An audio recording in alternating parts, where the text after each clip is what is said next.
কুমারগ্রাম ব্লকের কামাখাগুড়িতে লায়ন্স ক্লাবের উদ্যোগে স্বাস্থ্য পরীক্ষা শিবির করা হয়। কামাখাগুড়ি হাই স্কুলে মিনি ইনডোর গেমস কমপ্লেক্সে শিবিরটি করা হয়েছে।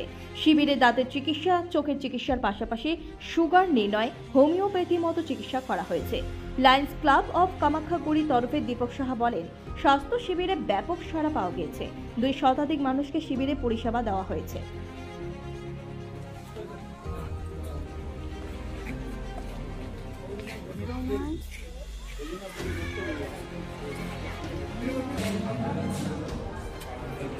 আজকে কোথায় কি হলো?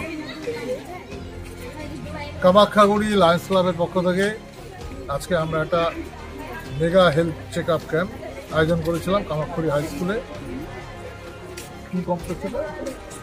স্পোর্টস কমপ্লেক্স ইন্ডোর স্টেডিয়ামে একটা মেগা হেলথ ক্যাম্পের আয়োজন করেছিলাম। প্রচণ্ড সাড়া পেয়েছি আমরা।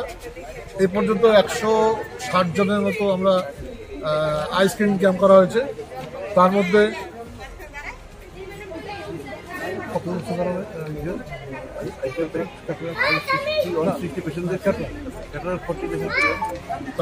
প্রায় 40 জনের ক্যাটারাক্ট ধরা পড়েছে। আমরা আলিপুরদুয়ার লায়ন্স আই হসপিটালের সহযোগিতায় আমরা এই ক্যাম্পের আয়োজন করেছি। আমরা এই আগামী মঙ্গলবার দিনই কিছু যারা ক্যাটারাক্ট অপারেশন হবে, তাদের ছানি অপারেশন হবে, তাদের আমরা আগামী মঙ্গলবার দিনে কিছু লোককে আমরা ছানি অপারেশন করাচ্ছি লায়ন্স আই ক্লাবের সহায়তায়, লায়ন্স আই হসপিটালের সহায়তায়। এবং এছাড়াও আমাদের এখানে জেনারেল হেলথ চেক আপ হয়েছিল। জেনারেল হেলথ চেক আপের জন্য আমাদের এখানে আলাদা ফিজিশিয়ান ছিলেন। ডেন্টাল চেক আপ হয়েছে এবং blood sugar detection camp including awareness camp আমরা এই এবং হোমিওপ্যাথিক সার্জারি, আমরা এই কয়েকটা বিষয় মিলিয়ে আমরা এখানকার জনসভা দিয়েছি কামাখাগুড়ি লায়ন্স ক্লাবের পক্ষ থেকে। এবং আমাদের সহযোগী যারা আমাদেরকে সবসময় সহযোগিতা করেন, আলিপুরদুয়ার লায়ন্স আই হসপিটালের পক্ষ থেকে আমাদেরকে এই ক্যাটারাক্ট বা ভিশন কেয়ার সেন্টারটাও ওনাদের পক্ষ থেকেই, ওনাদের সহায়তায় আমাদের এটা চলে। আমরা কামাখাগুড়ি এই এত অঞ্চলের লোককে এর আগেও বহু অপারেশন করেছি ওনাদের সহায়তায়। আমরা আগামী দিনেও আমাদের আরও বিশদ বৃহৎ পরিকল্পনা আছে।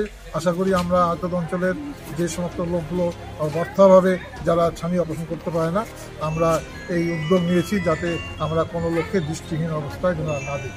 আপনার নাম? আমার নাম দীপক সাহা। আমি লায়ন্স ক্লাবের মেম্বার এবং আমি একটা এবার লায়ন্স ইন্টারন্যাশনাল আমাদের যে লায়ন্স ডিস্ট্রিক্টের জোন চেয়ারপারসন।